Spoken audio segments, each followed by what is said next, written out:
Donovan. And good evening, everyone. Welcome into the Donovan Live Postgame Show on WKYC's Facebook Live, along with Jim Donovan. I'm Dave DiNatale. Apparently now it is a prerequisite on this show. If you're going to work on the Donovan Live Postgame Show, you must wear glasses. This is a big night for me. Yeah. So, I mean, these are nice. By the way, this is nice. You're looking good. They are needed. Things have been getting a little fuzzy, and so I mean, I don't use a teleprompter when I'm doing the show. Yes. Yeah, but I taking people behind the curtain. I do use it doing the news. Right. And all of a sudden, I was like, wow. What does that say? Yeah. Now I wear glasses when I do the games. Right. But I'm gonna have to start wearing them more, and I really enjoy them. Yeah, so because what we've seen for the first time, as we've talked about it, during the end of the Brown season, we were able to really see what you look like when you're calling games because of the little camera in the booth. Yeah. And I was wondering about that. I'm like, okay, because I know you have your reading glasses that the cheaters, but you also have distance vision glasses to help you spot, which is one of the reasons why you're able to just and I do. I wear glasses doing the games. So but I did notice, and I didn't know if I was just tired, but I'm 62.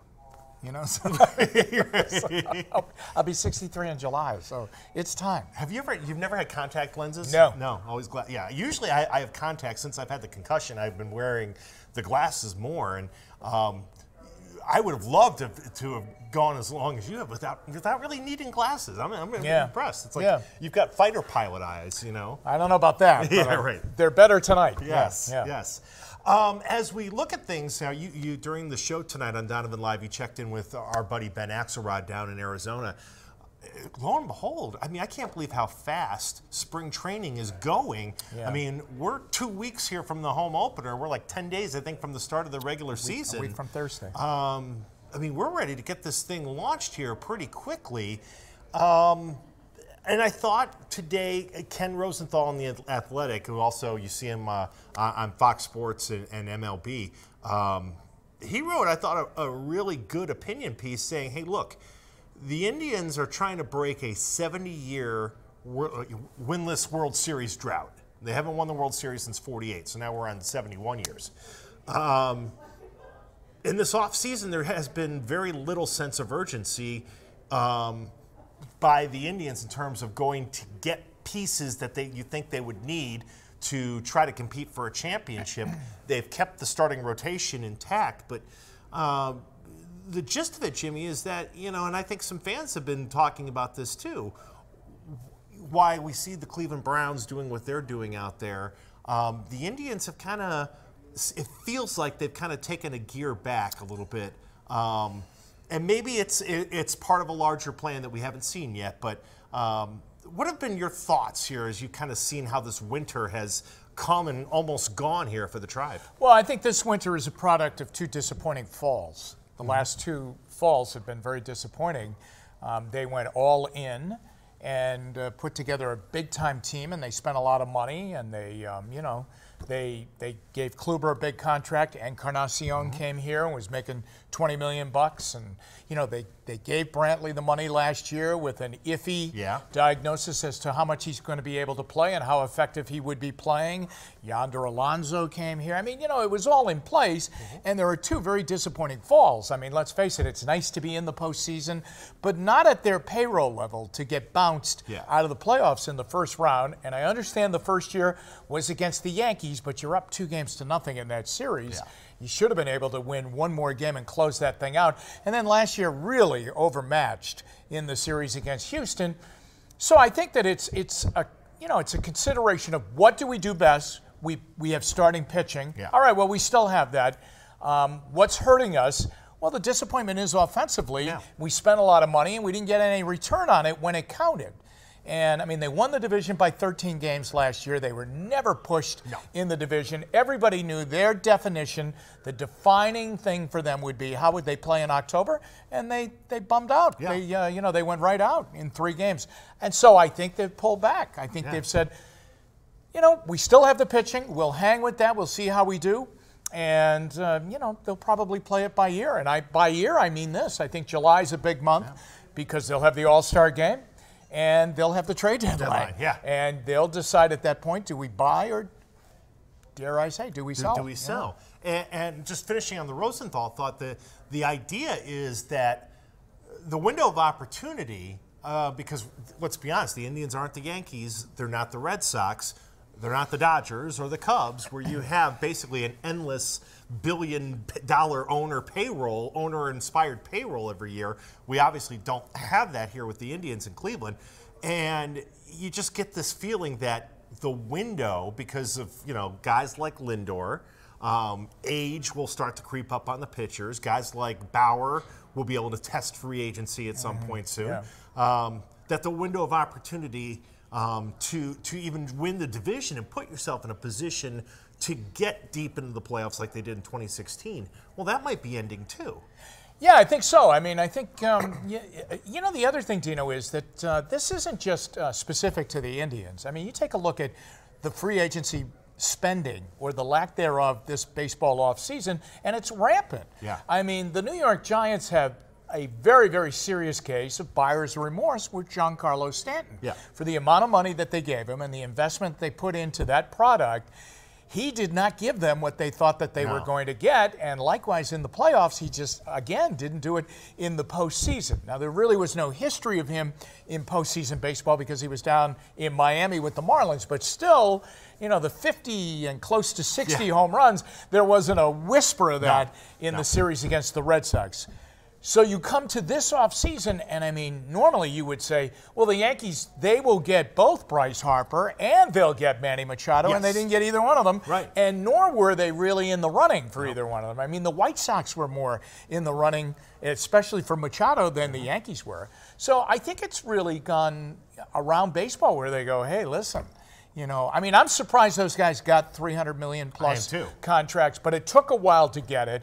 And the marketplace was very small. I mean, there weren't a lot of fish in that pond biting on that hook that they were going to sign either one of those guys and get into a bidding war. And I think the Indians take a look at that right now and they say, okay, we're okay right now. We really believe we can win the division.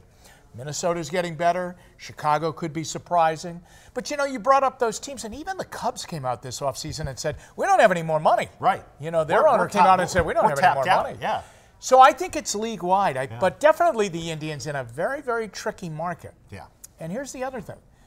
What happened last week with the Browns will come back and bite a little bit at the Indians because people are going to say, hey, guess what? I'm going to make the commitment. I'm putting my money down at First Energy Stadium, just like they did over at the Q when LeBron was here, left, and came back.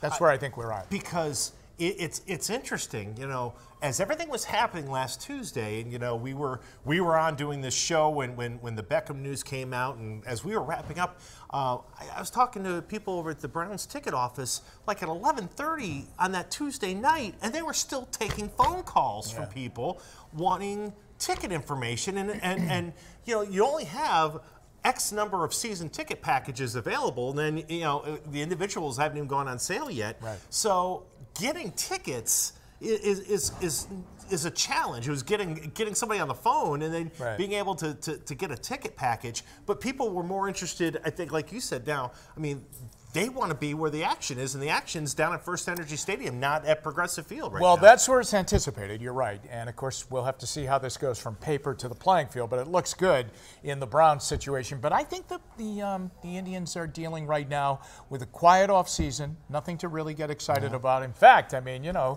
for the longest period of time, we thought that either Carrasco or Kluber or Bauer or two of them or at least one of them was going to be dealt during this offseason. That does not breed, hey, I'm going to buy an 81-game package from the Indians, or I'm going to buy the 20-pack or 12-pack or however many packs they have down there. But I think also it's a combination of, you know, where are you going to spend your sports dollar right now? Can you spread it around? The answer right now is probably no. I've noticed in recent times you pick one. You pick one, and I think right now they may be saying, hey, I'm going to go to the Browns at this point. To the victors, or at least the perceived victors, go the spoils. Last Indians thought. it continues to be reported, guys like Rosenthal, John Morosi, that there's still interest out there in the Indians starting pitchers. Why wouldn't there be? Everybody wants starting pitching. Right. The Indians have more starting pitching depth and quantity and quality than anybody else really has, especially tradable. Between now and let's say that July trading deadline you were talking about, do you expect that one of those three you just mentioned will be gone at that point? Yeah, I do, and I think it's not anything to do with them, but I think it is also to do with guys like Bieber and some of these young guys that are definitely ready to come up and take over a spot like that. I mean, I really think that I know that Bauer can be a headache in a lot of ways. And they've made a commitment to Carrasco, okay? But Kluber seems to be a guy where the Indians have noticed a couple of things. He's getting a little bit older. Yeah. We all do. Yeah. Okay? They've noticed a little bit drop off of his, his miles per hour on his pitches. So they've noticed a velocity change. And this guy's pitched a lot of innings. I mean, he has really pitched a lot of innings. The fact that the Indian starters, as great as they have been so inning heavy. Yep. 200 innings to them is really kind of a minimum to these guys. But Father Time comes back on an arm, so I think they have to watch that, coming down the pike here. What is coming up through the system, though, they still have a lot of talent coming up that is ready to go, and they can infiltrate that rotation with these young guys. I mean, Bieber was a guy that, had that series gone to a game 4, last year against Houston, Bieber was going to start the next day for them. Yes. They had decided that he was going to go. And there's no doubt in my mind that he probably would have pitched very, very well in that situation. So I think he's ready to go. So I think it's a multiple thing. They may get a great offer. And the second thing would be they've got young kids that are ready to go, I think. Right. And they're confident of that. Right. And they need an infusion of guys that are ready to play ready to play in the majors, hitting talent, especially in the outfield. They've got to get. I'm real worried about this outfield. And I know they just went out and got Carlos Gonzalez over the weekend on a minor league deal, but it's an outfield that's really. Let's put it this way: it doesn't sit there and make you go, oh my goodness, I'm sitting there going, there's no Brantley, there's no Chisenhall. Well, it's a long way from Lofton, Bell, and Ramirez. Yeah, absolutely. Let's put it that way. It's not even David Justice, Marquise Grissom, and Ramirez. No, it is not. No, it's a different construction of a team. When John Hart, a blast from the past here, but when John Hart was here, he designated positions as power positions. Yes. Corner infield, first base, third base. Okay, that's Matt Williams when they brought him Jim here. Thome, Travis Fryman. Absolutely, Travis Fryman. Good point. Corner outfield, speed in center field. Yep. Corner outfield, Ramirez, Bell. Then later Justice. Yeah, the guys you talked about. Speed in center field, Lofton, perfect leadoff guy, and that's the way it was. Strength up the middle, Alomar, Alomar, the other Alomar, Vizquel, or Baerga when he was slimmer. Yes. Okay, and more into the conditioning part of it. But that's the way they did it. Now, the Indians are a little bit different right now. They're different in what they're doing. So. But there's all kinds of different ways to do it. But you're right. Their offense and how they are definitely not in the construction of the corner positions are positions of power for them right now. Right now it's just, can somebody get on base? That's about where we're at here. Yeah. Ross says, I think the Indians should have kept Michael Brantley. And there probably was a desire. They love Michael Brantley. Michael Brantley is always going to be beloved by Chris Antonetti and Mike Chernoff, and certainly Terry Francona. He's one of those guys that was not homegrown. He came over from Milwaukee, but you kind of felt like he was homegrown. But the way the Indians decided they wanted to go about spending. Brantley had a good year last year in a walk year, in a make or break year. He had a make year, and he made money. Well, the thing about him, and he really he's just so smooth to watch play the game. Defensively, great left fielder. Offensively, could hit left-handed pitching like it wasn't left-handed pitching. And a lot of them have trouble doing that. But I would say this, I think the amount of games that he didn't play was always measured. No question, tough guy, went through a lot of physical pain and really tough injuries at tough times. I mean, imagine he didn't play in the World Series. Right. You know, he had to sit there in the dugout and watch them go on this magical run through the World Series. But the fact is, the hard part of the business is he missed a lot of games. Yep. And it wasn't anything that you'd say, well, he's dogging it. Not at all. He was really hurt. Yeah. But he was really hurt. Sometimes the arrow points at you. It pointed at him all too many times. Yeah. Yeah, it's just unfortunate the way it goes. So we'll keep an eye on the Indians. Again, Ben Axelrod down in Goodyear for the next couple of days, watching the Tribe in spring training. Season starts in 10 days. Home opener 2 weeks from tonight. Also, on the sports side of things, Jimmy, March Madness. We are now in NCAA tournament mode. The first round will be tomorrow in Dayton, and then Wednesday in Dayton, and then leading into this weekend. As first thing, I want to, because I'm always curious what you think about TV productions. We both watched Selection Sunday, and I'm curious to get your thoughts on it. But I think with college basketball here in Cleveland, it's unfortunately it's a niche sport because we're so far, we're a couple hours away from Ohio State. Right. We've got an NBA team here. I mean, we're surrounded by mid-major schools: Cleveland State, Kent State, Akron. Right. So it's not a heavy-duty sport like it is in Cincinnati when you've got UC and Xavier. Right. But it's still a fun time of year because you never know what's going to happen, and it's still fun to watch, especially those first opening rounds when you get all the upsets and you start just sitting back and going, man, what a great game, what a great weekend, and everything. Yeah, I mean, it's a great time of the year. You're right. I mean, it's if you're going to take time off, you'd like Thursday and Friday would be a good pick for you. That's right. Take them both. It really is great. When the tournament has been here a number of times, over at Cleveland State and over at the Q, I mean, it's been Nirvana here. I mean, back it really next year, by the way. Yeah, I mean, and that's great. I have to tell you, I went over to the MAC tournament. You went over on Saturday. I was over there on Thursday.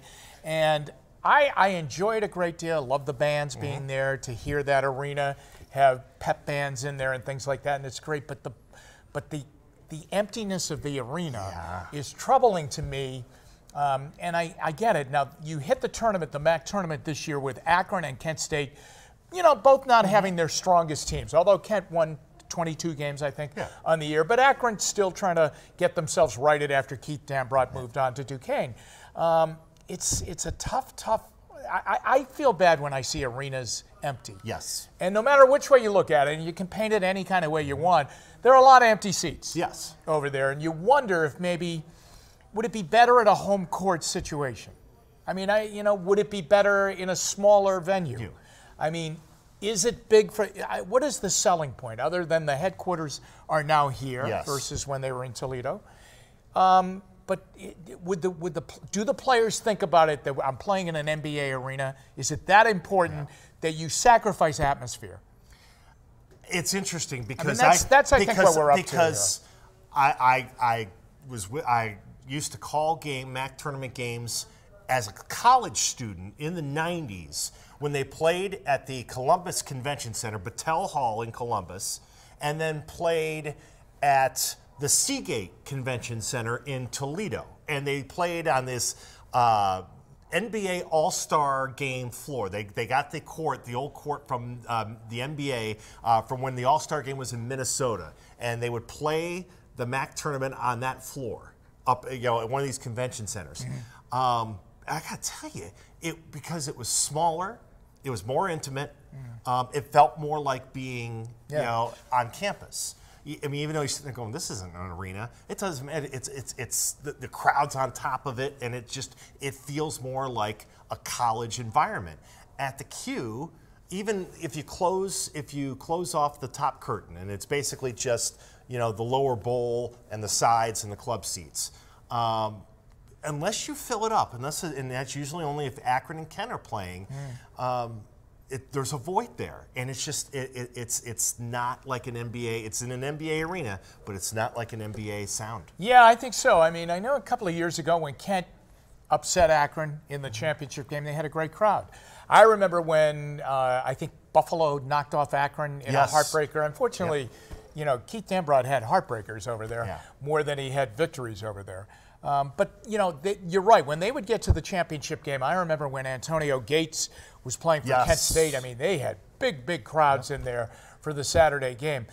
Maybe it swings on Akron and Kent State and how competitive they are and how good they are, and if they can make it and win the tournament and get to the final and make it to the NCAA tournament, maybe that's a good read. But, I mean, when I'm watching Northern Illinois play Bowling Green and Ball State, you know, get in there, I'm seeing a lot of emptiness. Yeah.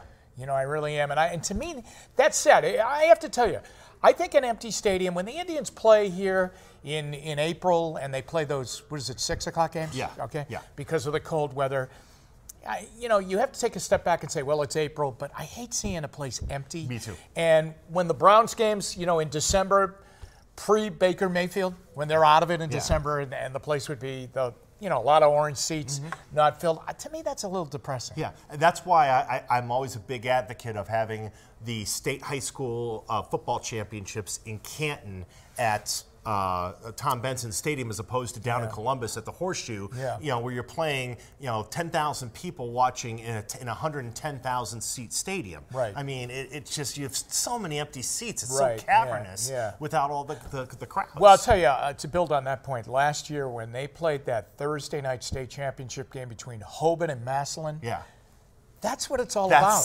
That's it. I mean, that place was packed.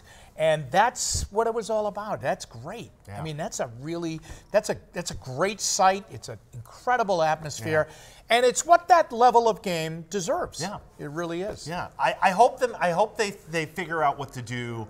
Because we love the guys over at the Mid-American Conference. They do a great job.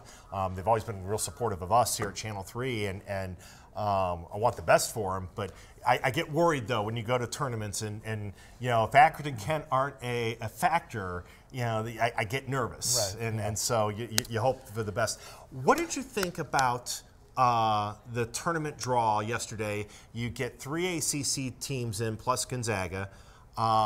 Michigan State, I thought, had that was tough for them. Not only do they they win the tournament in the Big Ten, they don't get in, and they have to play Duke. They would have to play Duke in their region. Yeah, I have never been a big guy into the seeding, but I understand where you're coming from. I mean, I was surprised Ohio State got in. Yeah.